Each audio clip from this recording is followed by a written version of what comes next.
আজকে প্রেস ক্লাবের সামনে দাঁড়িয়েছি যে ভেড়া নিয়ে আত্মনাথের ভেড়া নিয়ে দেখেন এই ভূমিদস্যু নারী পিপাসু মোহাম্মদ মিজানুর রহমান, এই নারী পিপাসু ভূমিদস্যু এবং মাদক ব্যবসায়ী মিজানুর রহমান। আমি এসেছি বরিশাল বানারীপাড়া উত্তর বাইশারি থেকে। আমাদের সম্পত্তি এই সরকারি বন্দোবস্ত সম্পত্তি নাকি এই মিজান ভূমিদস্যু নাকি ক্রয় করতে বলিয়া আমাদেরকে উৎখাত করার চেষ্টা করতেছে, পায়তারা করতেছে। এরই সাথে আরো একজন হচ্ছে আবুল, পিতার নাম হচ্ছে জয়নাব। এই আবুল জয়নাব তারাই আমাদেরকে এইভাবে বিভিন্ন ভাবে অত্যাচার করতেছে। এই অত্যাচার থেকে মুক্তি চাই, অত্যাচার থেকে মুক্তি দিন। আমরা এখানে প্রেস ক্লাবের সামনে আসছি, আপনারা দেখুন আমাদেরকে এই ভূমিদস্যুর হাত থেকে, মাদক ব্যবসায়ীর হাত থেকে আমাদেরকে মুক্তি দিন। আমার নাম মোহাম্মদ আলমগীর। আজকে এই প্রেস ক্লাবের সামনে আসছি বানারীপাড়া উত্তর বাইশারি বরিশাল জেলা থেকে। আজকে এখানে উপস্থিত হয়েছি, আপনারা জানেন গতদিনও আমরা এখানে আসছিলাম, এই প্রতিবাদ জানাইছি ভূমিদস্যুর হাত থেকে আমরা মুক্তি চাই। এর জন্য আমরা একটা খোলা চিঠি দিয়েছি তারেক রহমানের বরাবর। আপনারা জানেন আজকে এই যে আমার সম্পত্তি এবং মায়ের সম্পত্তি, এই সম্পত্তি সরকার ভূমিহীন। আমাদের 1985 সালে আমার বাবা লিজ কেটে গিয়েছেন এবং দখলে ছিলেন। সেই পূর্ব থেকে 2002, 2005 সালে, 2004 ও 2005 সালে বিধি 64 আমাদেরকে 20% ভূমিহীন সরকার বন্দোবস্ত দেয়। সেই সম্পত্তিতে আমরা ঘর, গাছগাছালি আমাদের আছে, 60 বছরের গাছগাছালি। আপনারা দেখবেন এক একটা গাছ 50 থেকে 60,000 টাকা বিক্রি হয়। সেই গাছ থেকে এই ভূমিদস্যু, এই নারী পিপাসু মাদক ব্যবসায়ী লোক না সামলাইতে পেরে দলীয় প্রভাব দেখিয়ে আওয়ামী লীগ থাকতে আওয়ামী লীগের প্রভাব দেখিয়েছে এবং যখন বিএনপি আসছে এখন বিএনপির প্রভাব দেখিয়ে আমাদেরকে উৎখাত করার জন্য পায়তারা করতেছে। আপনারা জানেন, দেখেন আজকে আপনি আপনাদের মাঝে এসেছি। একজন সন্তান যদি মাকে সামনে নিয়ে মানুষের সামনে ফেস ভ্যালু হয়, অনেক কষ্টের মধ্যে ফেস ভ্যালু হয়, কিছু না থাকার অবস্থায় ফেস ভ্যালু হয়। আজকে আমার এই মাকে নিয়ে আসছি এখানে। আপনারা কি পারবেন? আমি জাতির কাছে বলতেছি, আপনারা কি পারবেন এখানে আসতে?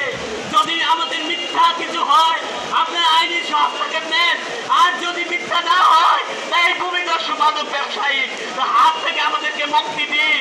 এই 60 বছর পর্যন্ত আমরা যখন বুঝতে পেরেছি, সেই কাল থেকে আমরা এর কাছে দিলে আমরা ভোগান্তির মধ্যে দিলে আমরা শেষ হয়ে যাচ্ছি কেন? আমরা রাষ্ট্রের কাছে জানতে চাই, আমরা কি বাংলাদেশের নাগরিক না? আমরা এই বাংলাদেশের নাগরিক হয়ে আমাদের এই বাংলাদেশের যে ভূমি, এই গত বিএনপির আমলে আমাদেরকে ভূমি দিয়েছে, সেই বিএনপি আমলে যখন বন্দোবস্ত দিয়েছে 99 বছরে, সেই সম্পত্তি মুখ দখল করা কি আমাদের অভিশাপ? আজকে সেই অভিশাপ কেন?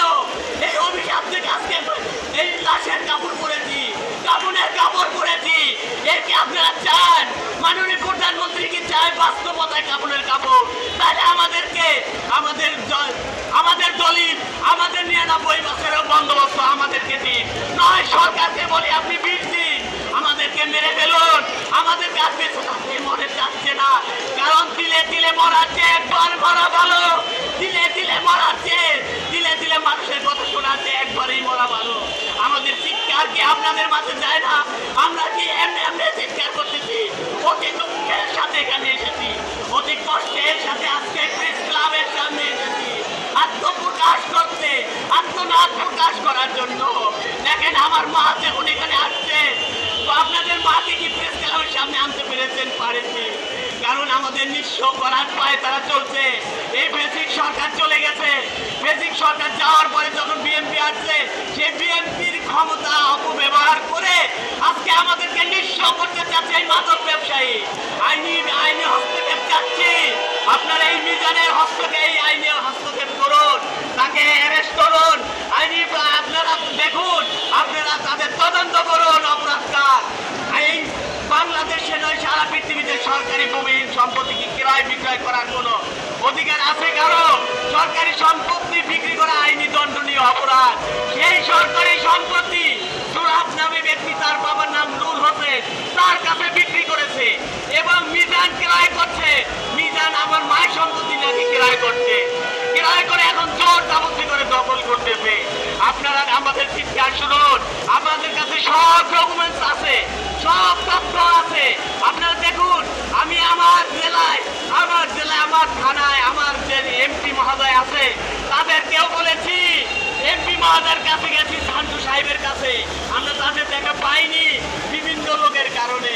সেই এমপি মহোদয়ের কাছে আমরা বলছি, আপনি দেখুন, আমি জেলা ভিত্তিক শাসনের কাছে জানাচ্ছি, আপনার দেখুন আমাদের জেলার এমপি, আমাদের থানার এমপি হচ্ছে সান্টু সাহেব, মাননীয় মন্ত্রী এমপি সান্টু সাহেব, ওনাকে বলতেছি সর্বদিন শান্তু, ওনাকে দৃষ্টি করে বলছি, আপনি দেখুন আমাদের এই দলীয় ভাবে যে দলীয় নেতা হিসাবে সর্বদিন শান্তু হচ্ছে এমপি, ওনার মানে দলীয় ক্ষমতা দেখিয়ে, মানে বিএনপি দলীয় ক্ষমতা দেখিয়ে আজকে আমাদের উপরে বিভিন্নভাবে হস্তক্ষেপ করছে, বিভিন্নভাবে আমাদেরকে পায়তারা করছে, আমার বড় ভাইটাকে মারছে, আমার বড় ভাই বউ ঘর থেকে বের করে দিয়েছে, আমার মাকে ঘর থেকে বের করে দিয়েছে। আজকে আমরা রাজপথে এসেছি, আমাদেরকে আপনি কি করবেন মাননীয় প্রধানমন্ত্রী? আপনি কি আমাদেরকে বিষ দিবেন? আপনি কি আমাদেরকে এই দুনিয়া থেকে বিদায় করার ব্যবস্থা করবেন, না আমাদের এই সম্পত্তি আমাদেরকে দিবেন?